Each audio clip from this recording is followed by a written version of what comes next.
하나님의 은혜를 아는 신앙생활이라는 제목으로 말씀 증가하겠습니다. 욥기는 좀 잘 보셔야 됩니다. 우리 자칫 잘못하면은 고난받고 어려움 당하면은 나중에 정금같이 나온다. 그래서 우리는 시련을 겪고 나면은 큰 믿음의 믿음을 갖게 된다. 이렇게 많이 해석합니다. 물론 뭐 그런 부분이 있는데 우리는 예수 그리스도라는 관점으로 성경을 봐야 됩니다. 욥은 아브라함과 같은 시대의 동방의 사람이었다고 성경은 나와 있습니다. 욥의 시대는 고대 시대죠. 그런데 이제 욥은 우리가 분명히 봐야 되는 거는 어마어마한 부자였는데 자기 문제하고는 전혀 상관없이 큰 재앙 들어닥쳤습니다. 또 동시에 하나님께서 회복시키셔서 오히려 2배로 갑절로 또 축복을 누렸던 인물이 욥입니다. 근데 이 욥은 친구 3명이 나오고요. 그 다음에 또 다른 인물이 1명 나오고 욥이 나옵니다. 그때 하나님께서 이 욥을 통해서 하고자 하는 얘기가 있었습니다. 이 3명의 친구가 하나님이 책망을 하면서 뭐라고 얘기했냐면은 이 하나님께 번제를 드리라고 했거든요. 그것도 누굴 통해서요? 욥을 통해서. 욥이 기도할 것이라고 얘기를 했습니다. 이 욥기를 통해서 저와 여러분이 꼭 기억해야 되는 거는 욥이 잘 참은 것도 아니고 욥이 의로운 것도 아니고 욥이 대단했던 것도 아니라 그거와 상관없이 반드시 창세기 3장 하나님 떠난 문제가 동일하게 모든 사람에게 올 수 있다는 사실. 그러나 하나님이 원하시는 것은 욥의 의로움이 아니라 번제라는 것을 성경은 분명히 얘기해 주고 있습니다. 결국 그리스도로 말미암아 하나님의 은혜로 말미암아 우리가 축복을 받는다는 걸, 우리가 구원을 받는다는 것을 욥기서에 분명히 얘기를 하고 있습니다.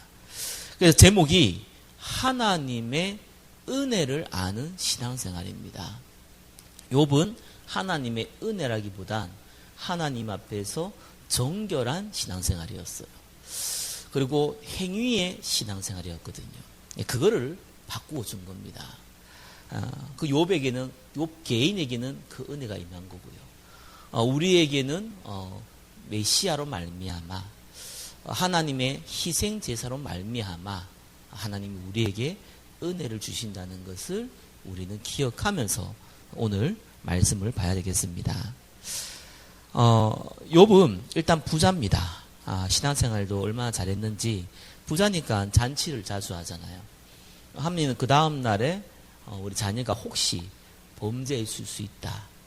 그래서 꼭 자기 자녀를 위해서 하나님께 예배드리고 번제 예배지요. 예배를 드렸던 인물입니다. 근데 재밌는 건 사단이 딱 나타나요.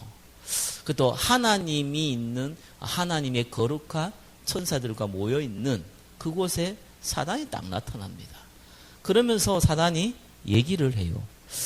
욥을 고발합니다. 하나님이 욥에게 너무 큰 축복을 주니까 욥이 신앙생활을 잘하는 거 아니냐. 그래서 욥에게 어려움을 주면은 그러면은 하나님을 배반할 것이다 라고 얘기합니다.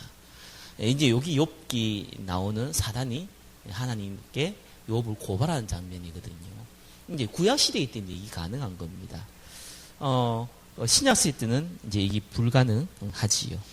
왜 그렇습니까? 로마서 8장 33절 누가 능히 하나님께서 택하신 자들을 고발하리요. 구약의 시대는 메시아의 완성 시대가 아니기 때문에 감히 사단이 고발을 합니다. 그러나 신약시대 예수 믿은 저와 여러분들은 고발하지 못합니다. 그게 차이인데 아무튼 고발을 했어요. 그러니까 이제 그렇게 해보라고 그랬죠. 그러면은 욥이 가진 것을 뺏어 보라고 합니다. 사단이 뺏었어요. 어떻게 뺏었냐 하면은 일단 재산 다 뺏었고 자기 아들이 7명, 딸이 3이라고 그래요. 다 죽여버렸어요. 얼마나 황당합니까? 그렇죠? 이때 이제 고백을 하지요. 주신 것도 여호와시고 취하신 것도 여호와시니 주의 이름으로 찬송을 받을지어다. 이렇게 신앙의 고백을 합니다. 사단이 또 열받잖아요. 또 가서 고발했어요. 욥에게 그 육신을 치면은 그러면 욥이 하나님을 저주할 것이다. 라고 또 고발을 합니다. 그렇다면 그렇게 생명만 네가 건들지 말고 네 마음대로 해봐라. 라고 했습니다. 그래서 사단이 이 욥에게 그 질병을 주는데 성경에는 발바닥부터 정수리까지 종기가 났다. 온몸에 종기가 났다고 합니다. 그래서 기와장을 깨가지고 긁었어요. 진물이 나겠죠. 너무나 간지러워서 기와장을 가지고 긁을 만큼 온몸에 이제 종기가 나타난 겁니다.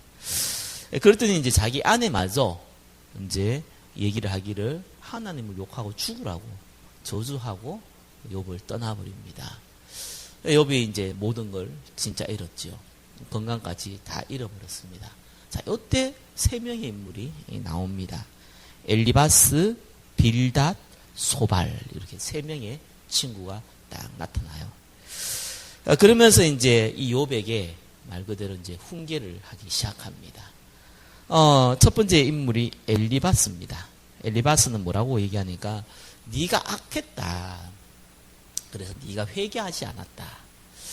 그래서 회개해라. 이거는 네가 회개를 안 해서 네가 악한데 불구하고 회개를 안 하니까 이런 문제가 왔지 않느냐. 율법주의죠. 우리도 신앙생활하면서 이거 많이 겪습니다. 그렇지요? 네가 영적으로 문제가 와서 그렇다. 너희 집의 가문에 재앙이 많아서 그렇다. 그 얘기는 우리가 함부로 하면 안 돼요. 왜냐하면은 불신자한테 해당되는 얘기예요. 구원받은 사람한테는 하나님의 자녀 삼았기 때문에 문제를 줄 때에는 하나님의 계획이 있거든요. 그 계획을 성취하기 위해서 하나님이 금방 문제를 해결하지 않을 뿐이지 그런 얘기를 우리가 함부로 하면 안 되지요. 근데 이제 우리가 제약이 넘치면은 반드시 재앙이 임하거든요. 이 땅 살아갈 때도 동일합니다. 그래서 소돔과 고모라가 의인도 없지, 제약은 넘치지, 망하죠. 이런 일은 벌어집니다. 그래서 이제 그런 의미로 엘리바스가 네가 회개 안 해서 이래 됐다는 거예요.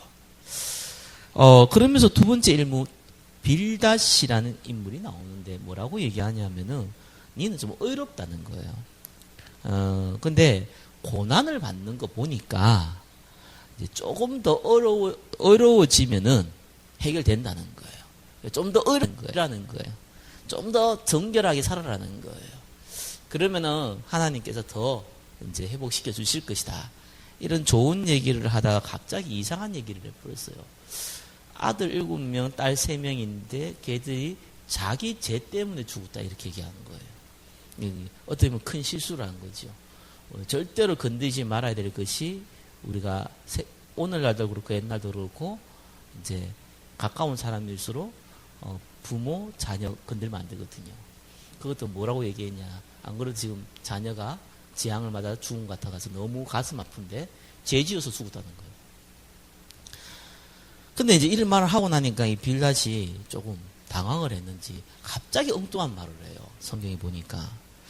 뭐라고 얘기했냐면 여기서 이제 8장 4절에 이제 네 자녀들이 주께 죄를 지었으므로 주께서 그들을 그 죄에 버려 두셨나니. 그러고 얘기하면서 갑자기 얘기합니다.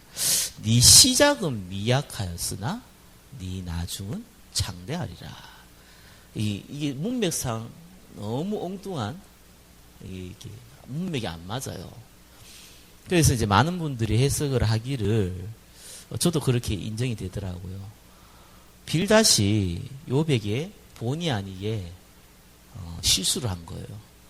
네 자녀가 죄 때문에 죽었다. 그러고 나니까 미안하잖아요. 얼떨결에 한 나온 말이에요. 네 시작은 미약하였으나 네 나중은 심히 장대하리라. 위로한다고 이제 한 말이죠. 그래 우리 이제 식당가에 네 시작은 미약하였으나 네 나중은 심히 창대하리라. 이렇게 많이 적어놨는데 한 구절을 보면은 뭐 좋은 얘기인데 성경의 문맥상 보면은 그 얘기는 빌닷이라는 사람이 그 율법주의자 빌닷이라는 사람이 헛소리 하다가 갑자기 미안해가지고 얼떨결에 튀어나온 얘기거든요. 그걸 걸어놓으면은 참 곤란합니다. 의미가 그런 의미가 있어요. 그러고 나서 나온 게 이제 소발이라는 인물이 나왔는데요. 이 소발은 뭐라고 그랬냐면은 인과응보다. 반드시 네가 죄를 지었기 때문에 결과가 왔고, 뭐 똑같은 얘기죠. 인과응보 사상을 가지고 얘기를 합니다. 근데 이제 이 소발을 한 발자국 더 갔어요. 욥이 그런 말이 한 적 없는데 욥에게 뭐라고 얘기했냐면은 네가 의롭다고 하지 않았냐.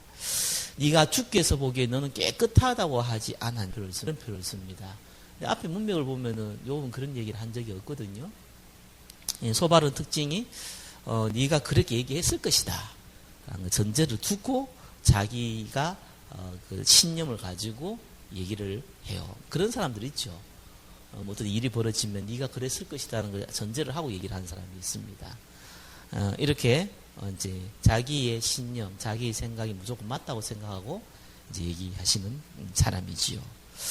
그래서 이제 다른 사람한테는 가만히 있다가 소발한테는 갑자기 여기 화를 내요. 여기 12장 2절 이렇게 나와요. 너희만 참으로 백성이로구나. 너희가 죽으면 지혜도 죽겠구나. 무슨 말입니까? 소발 네가 죽으면은 지혜도 죽겠구나. 너희는 내가 얘기하지 않은 얘기도 내가 그렇게 얘기했다고 해서 네가 지혜에 있다고 얘기를 하는구나. 그런 말입니다. 모두가 공통적으로 율법주의자죠. 그러니까 이렇게 했기 때문에 이래 되었다라는 이제 인과응보 사상. 죄를 회개하지 않았기 때문에 재앙이 임했다. 너희 자녀들이 범죄 가운데 있었기 때문에 결국은 망했다. 이런 얘기를 자꾸 한 겁니다. 이때 욥의 중요한 신앙관이 드러납니다. 그게 1번의 얘기죠. 이때 이제 욥이 이제 자기가 하나님 앞에 또 친구들 앞에 이렇게 고백한 이제 얘기입니다. 1번의 1번 뭡니까? 자신의 소유관이 분명한 욥기 1장 21절 유명한 얘기죠. 주신 이도 여호와시요 거두신 이도 여호와시오니 여호와의 이름이 찬송을 받을 지니어다. 소유관이 분명했어요. 하나님이 내가 알몸으로 왔지 않습니까? 결국은 내가 알몸으로 왔는데 하나님이 그저 주셨고 또 그저 가져가셨습니다. 그래서 내 것이 아닙니다. 중요한 소유관이 분명했지요. 1번에 2번 보면 내세관이 분명해요. 욥기 19장 26절에 내 가죽이 벗김을 당한 뒤에도 내가 육체 밖에서 하나님을 보리라. 천국과 지옥의 분명한 가치관을 갖고 있죠. 내가 하늘을 본다는 이제 영혼을 가진 존재라는 분명한 이제 내세관을 갖고 있습니다. 1번에 3번 보니까 또 하나님의 절대 주권을 인정하는 신관이 명확합니다. 욥기 23장 14절에 보니까 그런즉 내게 작정하신 것을 이루실 것이라. 이런 일이 그에게 많이 있느니라. 우리가 이해 못하지만 하나님은 주권 가운데 하나님의 계획을 이루고 가신다. 그래서 우리가 이해 못하지만 이런 일이 실제로 많다라는 분명한 신앙관을 가지고 있었습니다. 욥은 그런 면에서는 참 믿음의 사람은 분명합니다. 그러나 하나님의 은혜의 관점에서는 욥이 잘못 생각한 게 있었어요. 그게 2번입니다. 저와 여러분들이 행위로 구원받지 않았죠. 그게 하나님의 은혜로 된 것입니다. 하나님의 능력과 그 은혜로 우리가 값없이 구원함을 받았듯이 욥이 내가 하나님 앞에서 이렇게 했기 때문에 라는 친구들이 말하는 사실은 인과응보 사상을 동일하게 가지고 있었어요. 근데 다른 점은 내가 고통당하고 재앙을 맞은 거에 대해서 인과응보 사상을 가지고 있지는 않았고요. 분명한 건 내가 어렵다라는, 그래서 하나님이 나를 축복하실 거라는 그는 가지고 있었어요. 나는 어렵기 때문에 하나님이 이런 물질, 하나님의 또한 이런 내세, 또한 하나님이 주권 인정하고 있고 나는 또 어렵기 때문에 그렇기 때문에 언젠가는 하나님 나를 반드시 회복시키실 것이다. 이런 믿음을 갖고 있었죠. 많은 분들이 기도하고 있으면 이렇게 얘기합니다. 하나님께서 내가 기도하고 있기 때문에 언젠가 응답하실 것이다. 이렇게 얘기합니다. 그러면은 그게 맞는 말인데 굉장히 틀린 얘기예요. 기도하고 있기 때문에가 들어가면 곤란해요. 하나님 반드시 당신에게 응답을 주시는데 기도하는 과정을 하나님이 겪게 하시면서 응답을 주시는 거지 기도했기 때문에 응답을 주는 건 아닙니다. 왜요? 하나님이 우리의 기도했다 안 했다 이런 전제 조건을 가지고 하나님 응답하시고 안 하시는 그런 인간보 사상을 갖고 있는 하나님이 아니시거든요. 이번에 보니까 갑자기 이제 새 친구 다음에 나오는 인물인데 그 인물이 엘리후라는 인물입니다. 하나님이 이 새 친구 누구죠? 엘리바스, 빌닷, 소발은요 책망했습니다. 또 욥도 책망했어요. 근데 엘리후는요 책망을 안 했어요. 사실 욥기의 의인은요 엘리후입니다. 사실은. 그래서 이 메시아의 사상도 가지고 있지만 이 엘리후가 얘기를 한 거죠. 욥에게 화를 냈어요. 왜 화를 냈냐? 32장요. 욥이 하나님보다 자기가 어렵다 하며 욥이 은근 중에 어떤 표현을 갖고 있냐면은 나는 어렵게 살았다는 거예요. 나는 하나님 앞에 범죄하지 않았고 이렇게 살아왔다는 거예요. 그것 때문에 이제 이 엘리후가 화가 났어요. 심지어 욥기 23장 6절에 7절에 보니까요, 나는 하나님과 변론하고 싶은데 하나님은 너무 강하지 않느냐. 그래서 내가 하나님 앞에 공정한 재판을 못 받는다. 이런 식까지 표현을 했어요. 나는 어렵지만 하나님은 어려울 뿐만 아니라 너무 완벽하니까 내가 하나님과 변론을 할 수가 없다라고 얘기를 한 것이지요. 그래서 이제 뭡니까? 욥기 자기 의를 이 엘리후를 통해서 욥이 자기 의를 넘어가지 못하는 것을 성경은 보여주고 있습니다. 그래서 욥은 고난을 받았다면 언젠가 단련되어 가지고 어려운 인물이 된 게 아니라 하나님이 욥에게 주신 거는 고난을 통해서 이렇게 축복을 받는 것을 준 게 아니에요. 욥에게 정말 깨닫고 하기를 원하는 게 있었거든요. 첫 번째 제가 서두 얘기했듯이 그게 은혜입니다. 3번 한번 보겠습니다. 고난을 통해서 정금같이 단련되어서 나온 이 욥이 얻은 거는 축복이 아니라 축복은 맞는데 하나님의 은혜라는 것이죠. 하나님의 은혜를 깨닫는 시간이 되었다는 겁니다. 새 친구와 변론 후에 이 엘리후라는 사람이 나와서 얘기를 했지요. 욥기 32장에는 오랜 경청 이후에 내가 말했다는 거예요. 너희들이 한 얘기 욥과 새 친구가 한 얘기를 내가 계속 들었는데 그리고 나서 내가 진짜 하나님 앞에 얘기한다라고 한 거예요.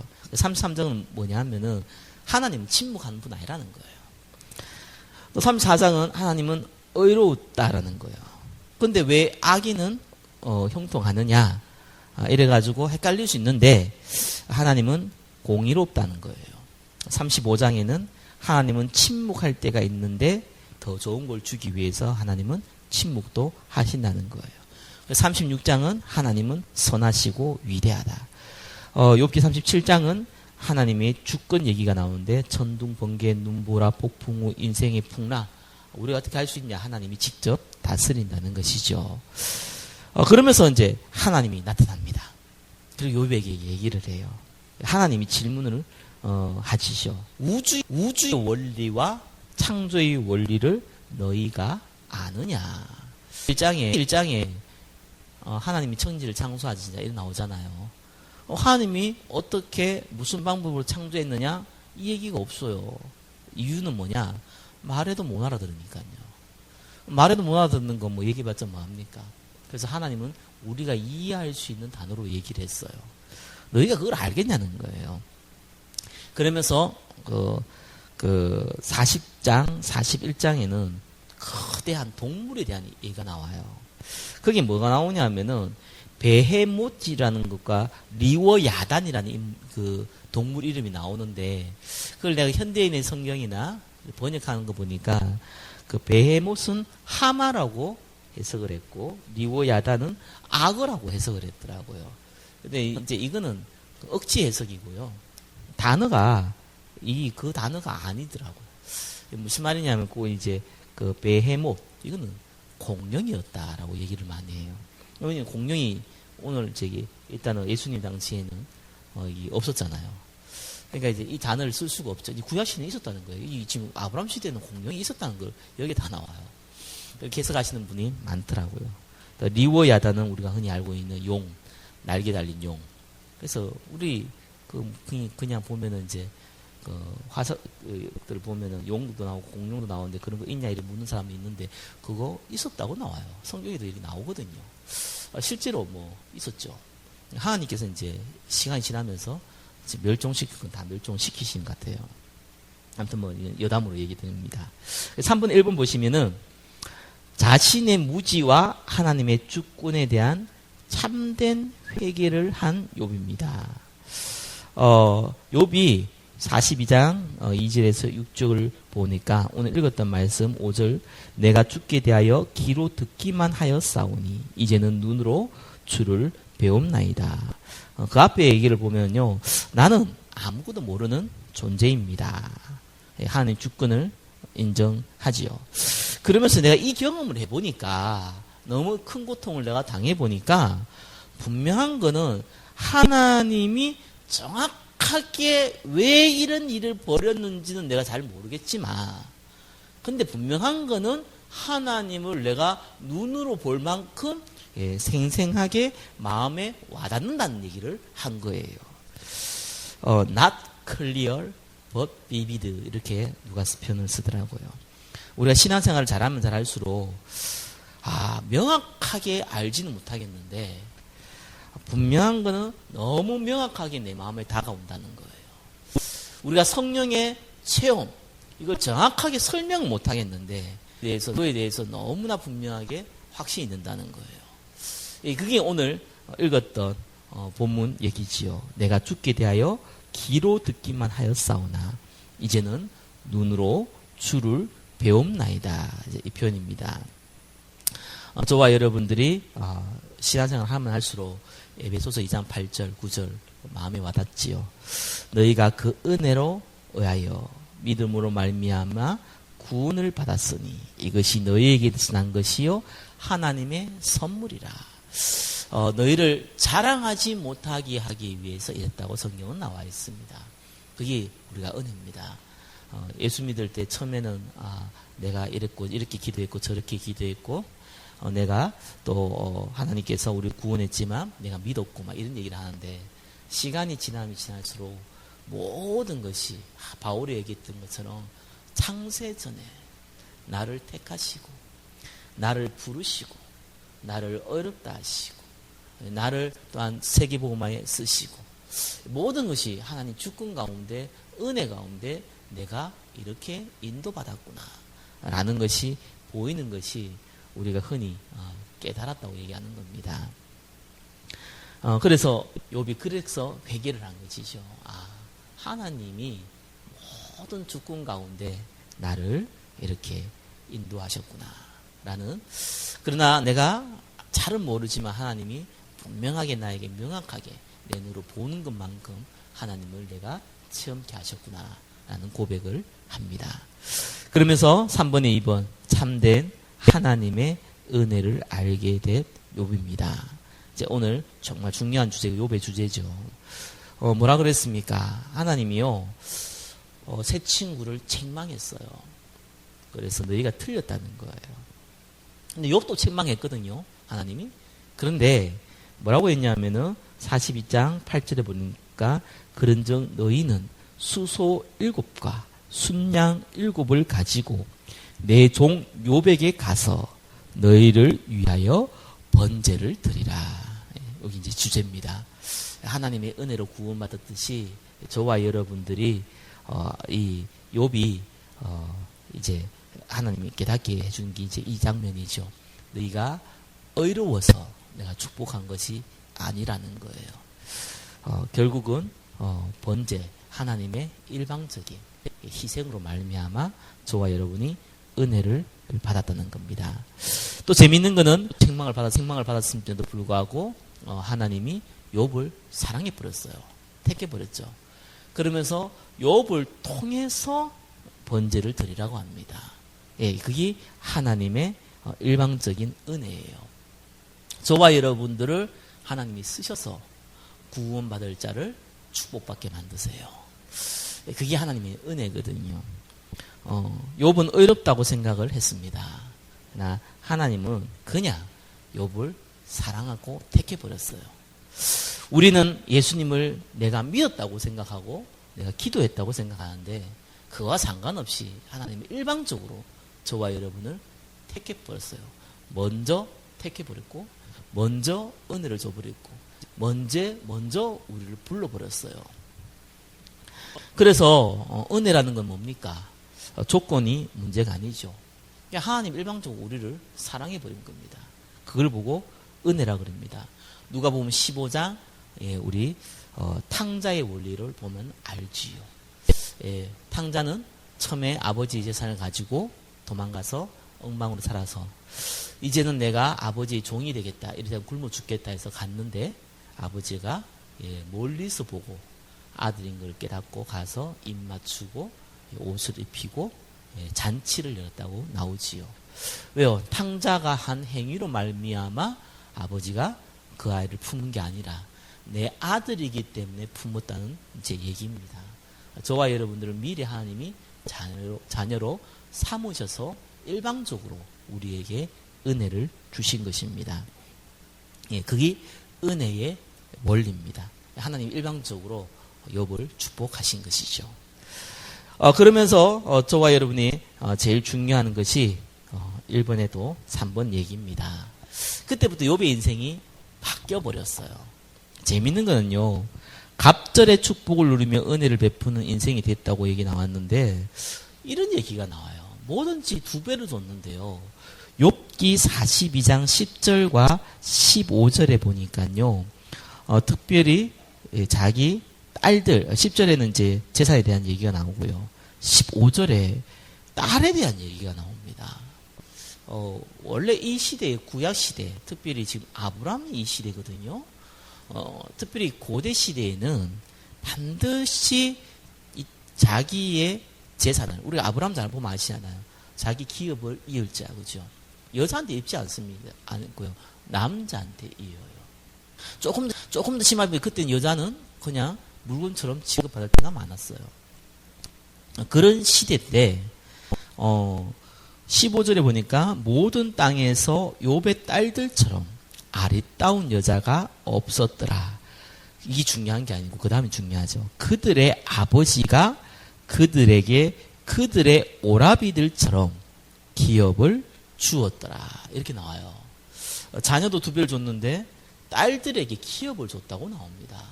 이게 뭔 별 얘기인가 했는데 이때 당시에는 여자들한테는 절대로 재산을 물려주지 않습니다. 근데 또 남자 얘기는 또 나오지도 않고요. 오라비들처럼 딸들에게 기업을 줬다고 나와요.